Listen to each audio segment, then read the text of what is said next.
പ്രിയപ്പെട്ട കൂട്ടുകാരെ, റിട്ടയർമെൻറ്റ് ലൈഫിലേക്ക് എല്ലാവർക്കും സ്വാഗതം. ഇന്ന് നമ്മൾ ഓണം സ്പെഷ്യൽ പുളിയിഞ്ചിയാണ് ഉണ്ടാക്കാൻ പോകുന്നത്. അപ്പോൾ അതിന് വേണ്ട തയ്യാറെടുപ്പുകളൊക്കെ നമുക്ക് നടത്താം. ഇഞ്ചിയൊക്കെ പറിച്ച് കൊണ്ടുവരാം. ഇഞ്ചി കൊണ്ടുവന്ന് നന്നായി കഴുകി വൃത്തിയാക്കി നമ്മൾ ചെറിയ ചതുര കഷ്ണങ്ങളാക്കിയിട്ട് അരിഞ്ഞു വെക്കുക. അതിൻ്റെ കൂടെ പച്ചമുളകും അരിഞ്ഞു വെക്കുക. ഇതൊക്കെ വീട്ടിലുണ്ടായ സാധനങ്ങളാണ്. ഇതൊക്കെ അരിഞ്ഞ് നല്ല വൃത്തിയായി വെക്കുക. ഈ തൊണ്ടമുളക്, പച്ചമുളക് തന്നെ അതിൽ ഈ തൊണ്ടമുളക് എന്ന് പറഞ്ഞ മുളകാണ് ഇത്.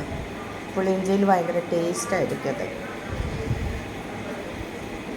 ഇഞ്ചി, പച്ചമുളക്, കറിവേപ്പില ഇതൊക്കെ വൃത്തിയാക്കി നമ്മൾ എടുത്ത് വെക്കുക.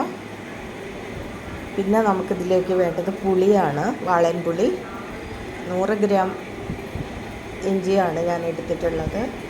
അപ്പോൾ ഒരു നെല്ലിക്ക വലുപ്പത്തിൽ പുളി എടുത്തിട്ട് വെള്ളത്തിലിടുക.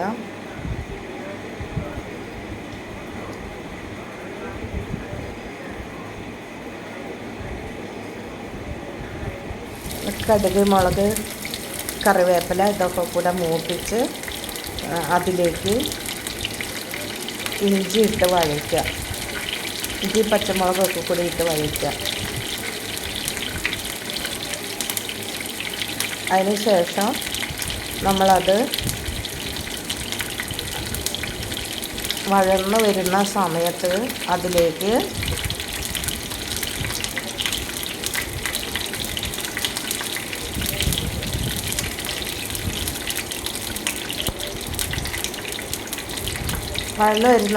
നമ്മളതിലേക്ക് പിന്നെ വേണ്ട പൊടികളൊക്കെ ചേർത്ത് കൊടുക്കുക. ഇതിൽ പ്രധാനമായിട്ട് ഉപ്പും മഞ്ഞൾപ്പൊടിയും മുളക് പൊടിയും മാത്രമേ ചേർക്കുന്നുള്ളൂ.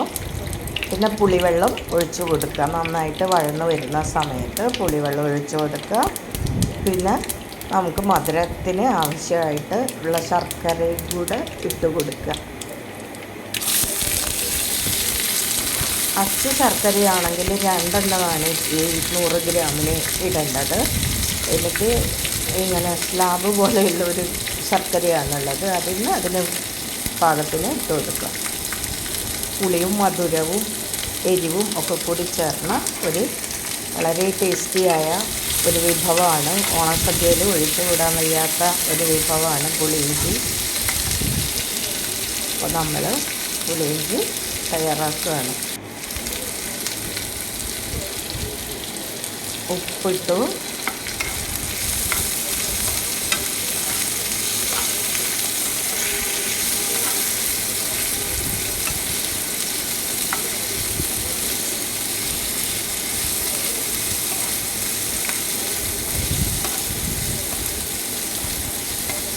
ഇഞ്ചി, പച്ചമുളക്, കറിവേപ്പില, ഉപ്പ്, പുളി നമ്മൾ എടുത്തിട്ട് പിഴിഞ്ഞ് വെക്കുക.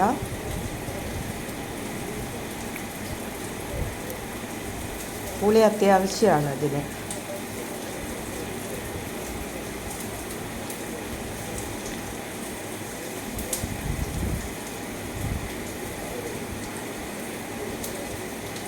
പുളിയുടെ ടേസ്റ്റും ശർക്കരയുടെ ടേസ്റ്റും കൂടിയാണ് ഇതിനെ വേറിട്ട ഒരു വിഭവമാക്കിയിട്ട് മാറ്റുന്നത്. ഇത് വഴന്ന് വന്ന് കഴിയുമ്പോൾ നമ്മൾ പുളിവെള്ളം ഒഴിച്ചു കൊടുക്കുക. പൊടിയൊക്കെ ഇട്ട് ചൂടായി വരുമ്പോൾ പൊടികളുടെ പച്ചമണമൊക്കെ മാറിക്കഴിഞ്ഞിട്ട് വേണം പുളിവെള്ളം ഒഴിച്ചു കൊടുക്കാൻ.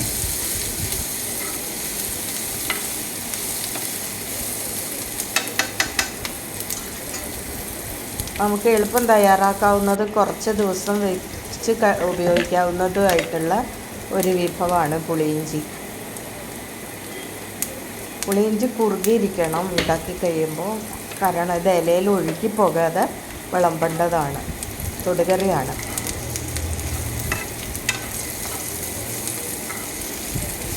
അപ്പം ഞാൻ ഓണത്തിന് വേണ്ടിയിട്ട് നിങ്ങളെല്ലാവരും ഈ ഓണത്തിന് ഇതൊന്ന് ഉണ്ടാക്കി നോക്കണം. എല്ലാ ദേശത്തും ഉണ്ടോയെന്ന് എനിക്കറിയത്തില്ല. തൃശ്ശൂർ ദേശത്ത് ഇത് വളരെ പ്രധാനമാണ്. പുളിയിഞ്ചി ഇല്ലാതെ സദ്യയില്ല.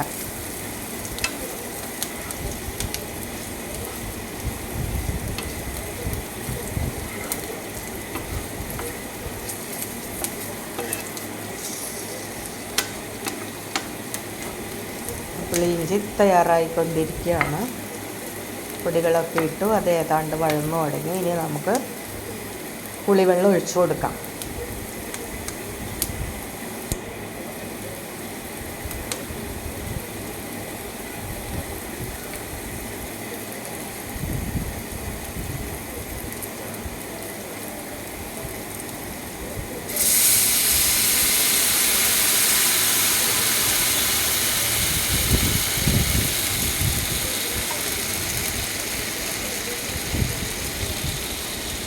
ഇത് നമ്മൾ തയ്യാറായി കഴിയുമ്പോഴേക്കും ഒരു മൺപാത്രത്തിലേക്ക് മാറ്റണം. മൺപാത്രത്തിലെ ജലാംശമൊക്കെ വറ്റിച്ച് കളഞ്ഞിട്ട് അതിലേക്ക് ഒഴിച്ചു വെക്കണം. അപ്പോൾ കുറേ ദിവസം നമുക്ക് ഉപയോഗിക്കാൻ പറ്റും. ഇത് ഒട്ടും ജലാംശം ഇല്ലാത്തൊരു കറിയാക്കിയിട്ട് ഇതിനെ മാറ്റണം. നമ്മൾ ശർക്കര ഇട്ട് കൊടുത്തു. അച്ച് ശർക്കരയാണെങ്കിൽ 2 എണ്ണം ഇടുക. ഈ അളവിനാണ് ഞാൻ പറയുന്ന. ഓരോ വീട്ടിലെ അളവിനനുസരിച്ചിട്ട് മാറ്റിയിടണം. കറിവേപ്പില നന്നായിട്ട് ഇട്ട് കൊടുക്കുക. പുളി, മുളക്, ഇഞ്ചിയുടെ എരിവ്, ശർക്കരയുടെ മധുരം ഇതൊക്കെ കൂടി കൂടിയിട്ടൊരു പ്രത്യേക ഇതിൽ ഇങ്ങനെ തിളച്ച് വരും. എന്നിട്ട് കുറേ നേരം നമ്മൾ ഇളക്കി അത് വറ്റിക്കണം.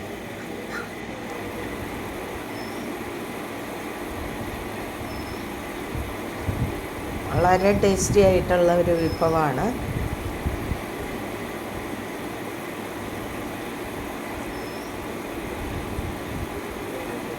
വളരെ ട്രഡീഷണൽ ആയിട്ടുള്ളൊരു വിഭവം കൂടിയാണ് ഇത് ഓണസദ്യയിലെ. അപ്പോൾ നമുക്ക് ഇനി നമ്മളുടെ ഓണസദ്യയുടെ ഒരു പ്രധാന വിഭവം തയ്യാറായിക്കൊണ്ടിരിക്കുകയാണ്. ഇത് വറ്റണം. ഇത് തിളച്ചിട്ട് ഇതിലെ ഈ പതയൊക്കെ അടങ്ങി അവസാനം ഇതിങ്ങനെ കുറുകി വരുന്ന ഒരു സമയമുണ്ട്. ആ സമയം വരെ ഇതിങ്ങനെ നമ്മൾ വറ്റിച്ചെടുക്കണം. കുറച്ച് നേരം പണിയെടുക്കണം. എന്നാലും ഭയങ്കര ടേസ്റ്റി ആയിട്ടുള്ളൊരു വിഭവമാണ്.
പ്രിയപ്പെട്ട കൂട്ടുകാരെ, അപ്പോൾ ഈ തിരുവോണത്തിന് നിങ്ങളെല്ലാവരും നമ്മുടെ ട്രഡീഷണൽ വിഭവമായിട്ടുള്ള പുളിയിഞ്ചി തയ്യാറാക്കി നോക്കണം.